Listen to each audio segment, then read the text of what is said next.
Hey YouTube, MrRhysReviews here. I have no idea what time.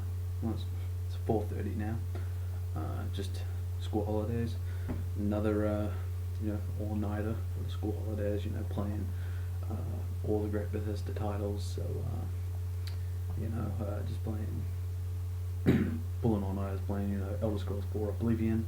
Now it's been re-released. It's the 5th anniversary edition. Fallout 3 Game of the Year, and of course Fallout New Vegas, which I just purchased all downloadable content for, and that's the game we're playing the most. I mean, I've only been playing the downloadable content for New Vegas at the moment, and I'm already up to about 30 hours, or to be precise, I think it's about 26 and a half hours in, and I've only played 2 out of the 4 DLC, like main long DLCs, downloadable content. But anyway, this video is about Skyrim because I just was, obviously on the computer.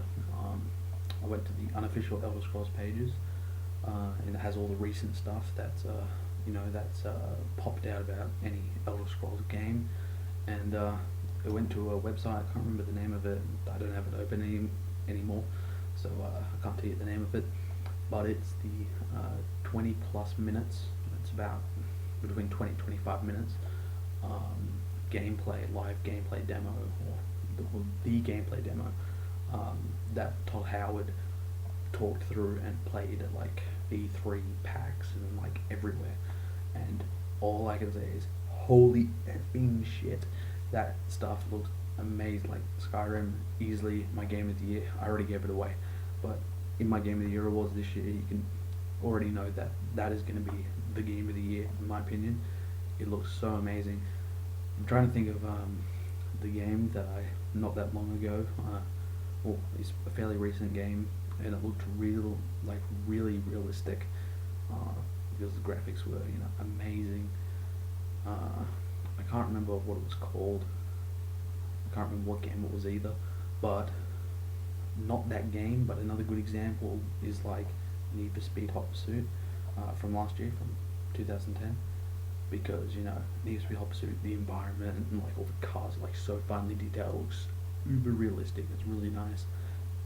Skyrim, just take any game that looks realistic to you, any game that looks amazing, and just put Skyrim on top of it, and it will shit down on it like a friggin' shit bloody gastric friggin' diarrhea storm. It'll just crap all over it because Skyrim looks amazing. The new engine that Bethesda Game Studios is using for it, it's called,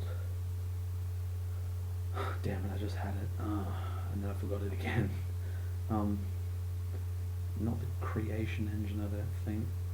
Actually, I think it was the Creation Engine or something. Damn it.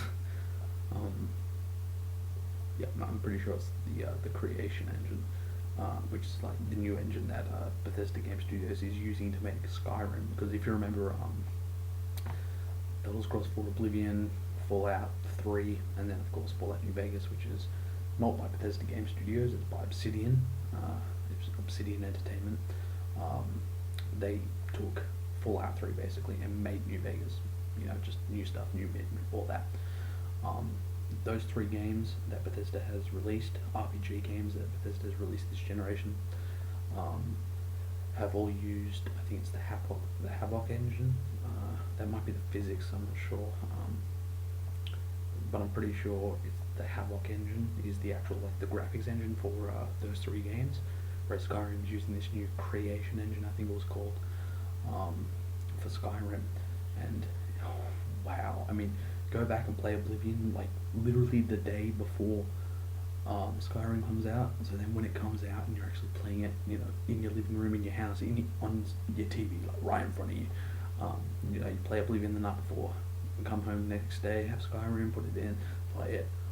What? The graphics are that much of a freaking upstep. I mean, it's amazing. Especially they're showing, the demo showed all the new stuff.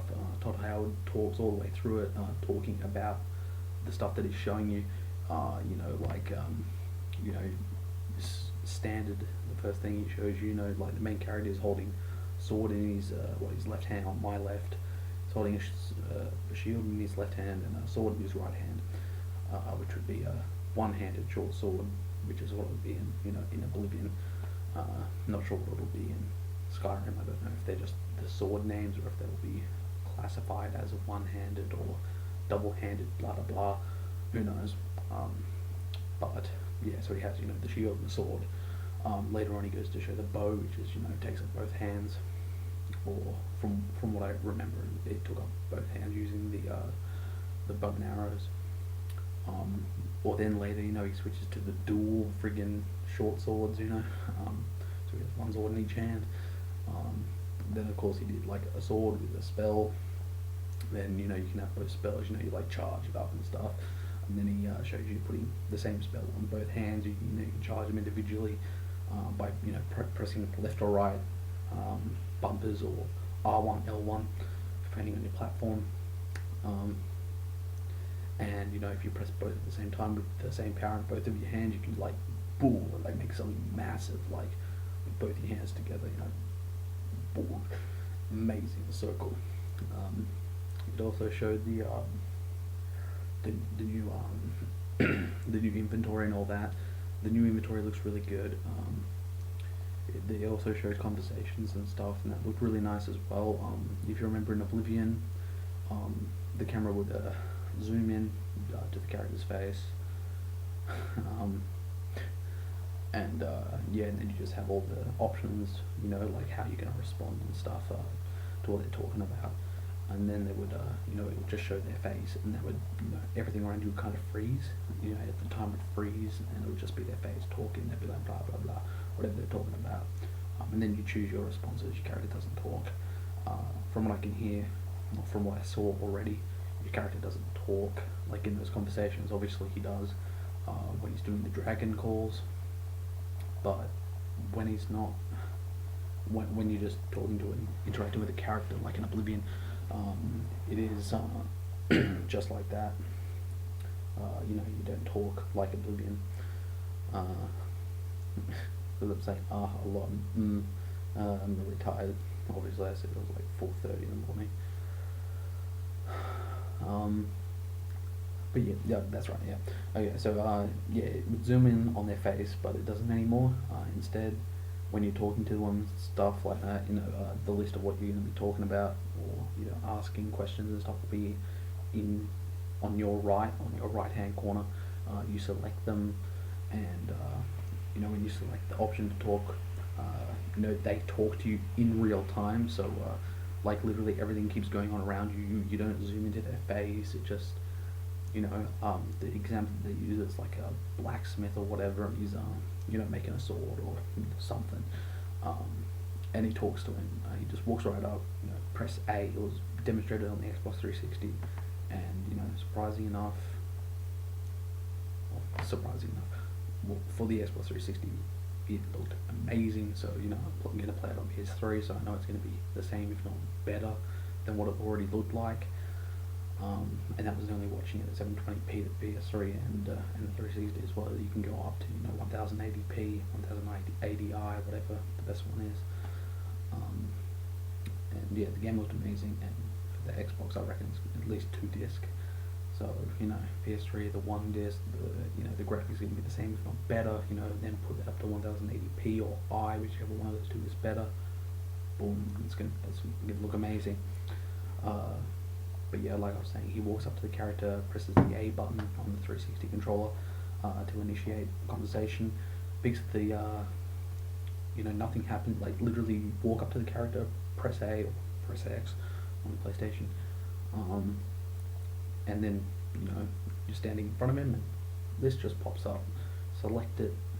He just starts talking. So it's all in real time. Nothing else, like none of that bullshit kind of loading stuff. From none of that bullshit. So like stop, zoom in, and and freeze time around you while you're talking to this one person. So it's more realistic, which is awesome. They had the conversation between they showed conversation between NPCs and stuff, which looks a lot better now. It's a lot sort of just happens and stuff. Like this old woman came out and she's like, I saw a dragon. And then this sort of like this young adult, if not maybe teenager, standing. The mum comes out on the balcony, and then the young adult, who's her son or teenager, not sure, is standing just out front of the house, not on the balcony, but down off the balcony, and he's like, "What are you talking about, mother?" And it was hilarious, and it was awesome. He looked really natural. They were actually using face gestures. They were using their hands and stuff, just like like real people. That's how far our technology's come for video games. So there you go. Bethesda's finally catched up to us, to everyone else. I mean, but yeah, and then they just generally showed us through a dungeon. They showed us doing a quest. They showed us all of the items and interfaces. I was gonna talk about the interface. So I can't remember what was on the left and the right. Basically, you press whatever. I'm gonna guess it's the circle button, like on Oblivion. I can't remember what the bloody hell is there on X. I think it's B on Xbox. On there, or the circle button for PlayStation. I definitely know. You press that, and your inventory and all that will come up in Oblivion, Fallout 3, Fallout New Vegas, on both systems, unless you've changed the bloody, the control mapping. As soon as you bring that menu up, you're just in the menu automatically. So I'm guessing when you press that, it brings up this new menu for Skyrim. To the left and to the right, when you select those, they're different things. I think they're like the inventory and the power, like your power, like your spells and enchantments and all that. Then pressing up will show your statistics, and your statistics and your skills and all that kind of stuff. And basically, you look to the heavens. Literally, the camera goes up. It goes to literally like a galaxy sort of screen, and the galaxy have the stars in them. The star patterns making up the different signs that were talked about in Oblivion. When starting your character, or actually talked about in every Elder Scrolls game when you're first making your character. And you can see all of them through the heavens, through the in space. You can see the star signs, and then you can select on them. It has the name of it, has what level you are, those individual levels for those, as well as your leveling. Each skill has a level as well. So your combat, your marksmanship might be a level 54, and then your heavy armor might just be a little bit under at level 51. So everything has individual levels, and then you would press whatever button it is. I wasn't paying attention, and it goes into it. And then each of these things have, whenever you level up, you get skill points which you can use in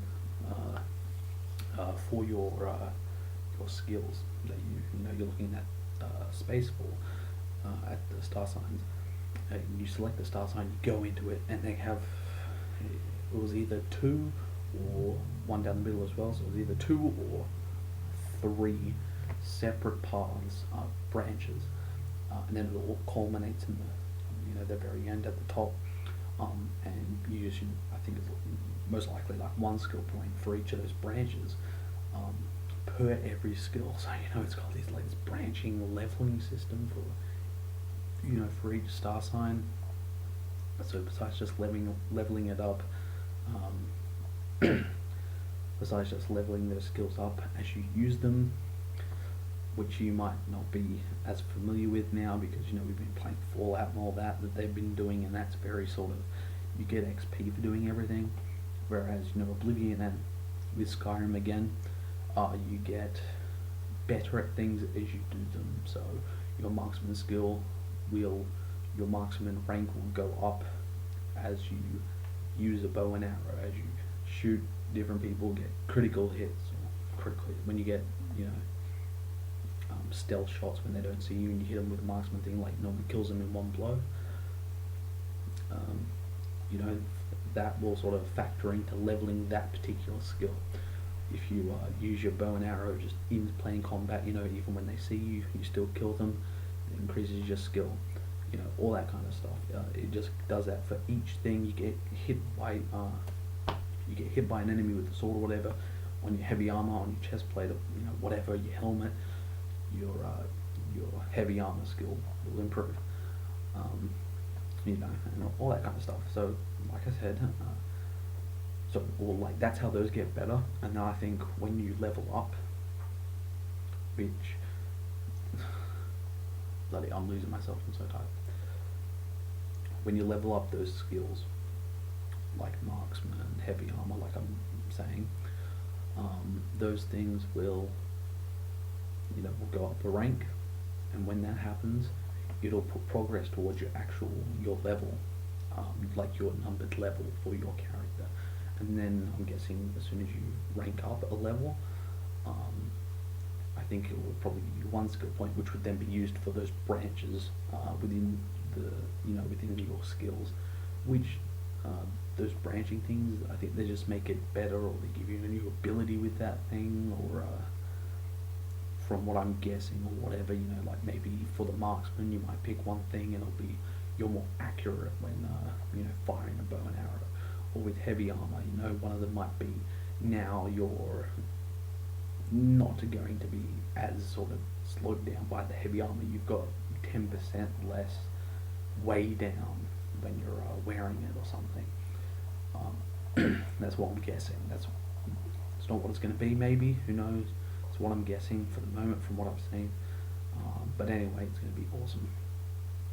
And then of course pressing down, back to the menu, when you press down it goes to the map, and all rendered in real time. It zooms out and just shows you in full 3D the entire Skyrim map. If you've played Midnight Club Los Angeles, which is a great game in and of itself, if you remember when you go to the map for Los Angeles in MCLA, the camera zooms up and it's just like a top-down view of Los Angeles, like a normal map. I don't think it does that in Skyrim, but remember when you zoom in MCLA, it sort of goes in and then sort of tilts. So it's kind of on a 2.5D, yet fully 3D rendered sort of you know, map of the city, and you can see everything going on down there. It's the same thing, you know, it's the same thing in Skyrim. You know, it's zoomed out at an angle above the clouds. You can see the clouds going over the landscape. And then of course there's the symbol for all the villages and the towns and cities and dungeons and stuff, which you can obviously then select the fast travel, which, you know, obviously fast travel is going to make its way back to the game, because, you know, it was in Oblivion, I can't remember, I think it was in Morrowind, you know, and they brought it over to Fallout and Fallout 3 and Fallout New Vegas. But yeah, that's the menu. And then besides that, they just showed us gameplay. They went through a dungeon. The dungeon is shown in the trailer, by the way, like the outside of it. And it showed a quest, which was really interesting. They were talking about, Todd Howard, who was the game producer, or the game director, whatever, who has actually been the game director for Oblivion, Fallout 3, and Fallout New. Oblivion and Fallout 3.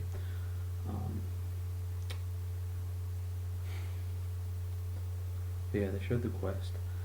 They went through, showed you, they showed more combat against various different enemies. You know, just normal people, like different, you know, different human opponents, or you know, that you know, normal characters. I think they were all Nords. I think because it was. Damn, I don't want to get it wrong. I don't want people to go, oh, no, that's wrong. It's blah blah blah. I'm pretty sure it was Nord. Maybe it was Nordic. Maybe it was something else. I have no idea. I can't remember. Sorry, but I'm pretty sure it was Nordic. It was like a dragon worshipping sort of cathedral thing, you know, like in this massive snow mountain. And you know, it's a ruin now. You know, it's just all, you know, old, it's dilapidated, it's all screwed basically, you know what I mean?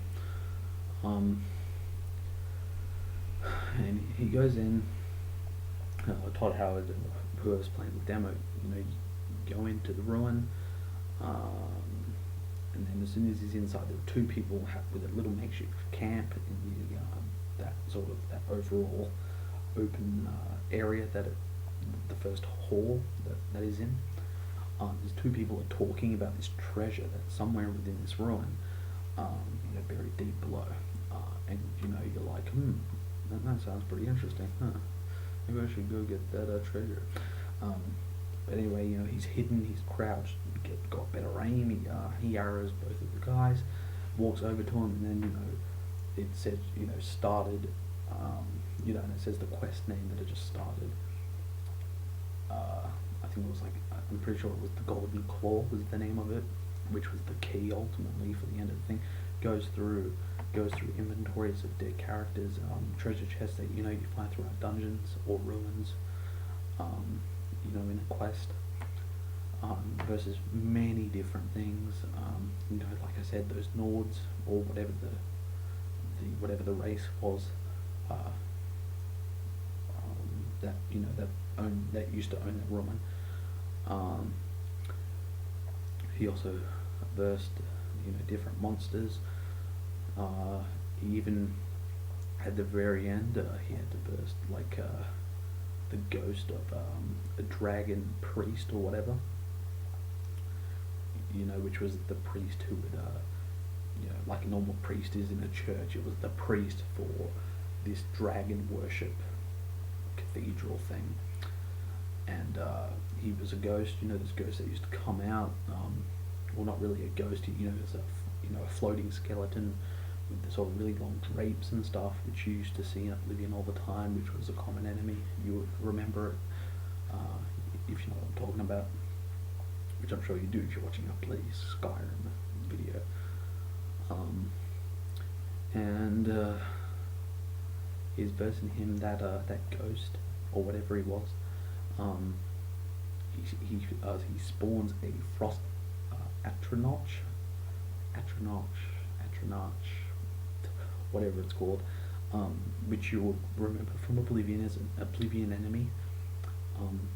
It's like, it was awesome seeing that character redone in this new creation engine, in uber even more better HD now with the new engine. It was really cool. It was like, oh, okay, yeah, I remember that dude from Oblivion. Now from that graphics to this, he looks, whoa.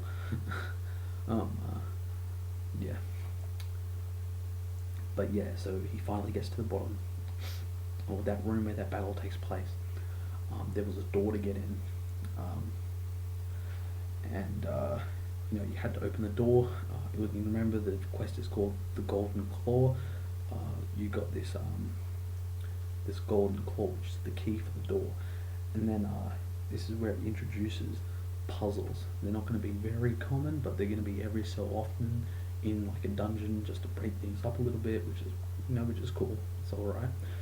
And there were three things on a door. You had to spin them around till you get these three animals in the right order, and then put the golden claw key in the door and open the door. And he gets it wrong, obviously. He just show that he got it wrong. And then Todd Howard starts talking about how, and this is just going back to what he's already shown, is that every item that you collect, that you have in your inventory, you can look full 3D, you can zoom in on them, you can rotate them 360 degrees. And basically it says, this golden claw, which is the key, if you just tilt it around, looks it up onto the handle actually has the order in which you have to have the animal symbols, in the right order, and then put the key in. So he's like, there's the order, puts the right order in, puts the key in, opens it, and that's where that Frost Atronach is spawned by that ghost I was talking about. And then after that, you might have seen the video before, after that it goes outside back into Skyrim, and shows the battle between, the double battle with two dragons, and with the same video where it shows the mammoths walking across the landscape with those two giants. And yeah, and that was the demo. It was a 20 to 25 minute demo. Like I just said, this video has now been going for nearly 25 minutes. So it's taken me that long to sort of talk about it and all that. All I can say, it was amazing. I'm just so much more looking friggin' forward to the 11th of November when it comes out, 6 days after my birthday. Yes, I'm getting a day one launch. Sadly, I won't be getting the collector's edition because they have to have it in a steelbook. I'm just going to say, I hate steelbooks, so I'm not going to get that. However, if you are in Australia, because obviously I am, and I see a lot of my views on the inside or whatever the thing is, a lot of people do watch my videos here in Australia. So if you're going to buy it here, I would suggest what I'm going to do: buy the game at JB Hi-Fi, or buy the game at JB, pre-order the game at JB Hi-Fi. Not sure if it'll be in the United States as well, and if it is, it'll be your American price, not our Australian one. But anyway, JB Hi-Fi, it's $100 or $90 or something like that, and you get for pre-ordering Skyrim, you get standard Skyrim in the normal case, which is what I want, and it comes with the official strategy guide for $100 down to maybe about $90. So yeah, that's a cool deal, and that's an awesome pre-order deal. So I'm gonna go with that one. And to be honest, I would actually rather have this strategy guide thrown in for free. Like I said, I think it is exactly $100, whereas normally EB Games would sell just the base game, just the standard game itself, which is what I was gonna do at EB Games for about 110. So for $100, you get the base game plus the strategy guide for pre-ordering at JB Hi-Fi. So if you're gonna do that, if you're gonna pre-order the game here in Australia, and in America, it'll be probably be $60 for that deal if they have it over there. Go for that deal. I reckon that one's the best one. And yeah, can't wait. So awesome. Really tired and feel like going to bed, but it's really close. It's about just hit over 8 minutes until 5 a.m. So I'm not going to go to sleep. It's stupid. I'll sleep all day. But so I guess I'll go try to finish off Lonesome Road in Fallout New Vegas, because I'm just CBF to play Dead Money, but I have played through Honest Hearts and just finished today playing Old World Blues, which both of those were amazing. But anyway, I'm going to get off, go play Fallout New Vegas. See you guys in the next video. Yeah, and get Skyrim when it comes out. See you guys next time.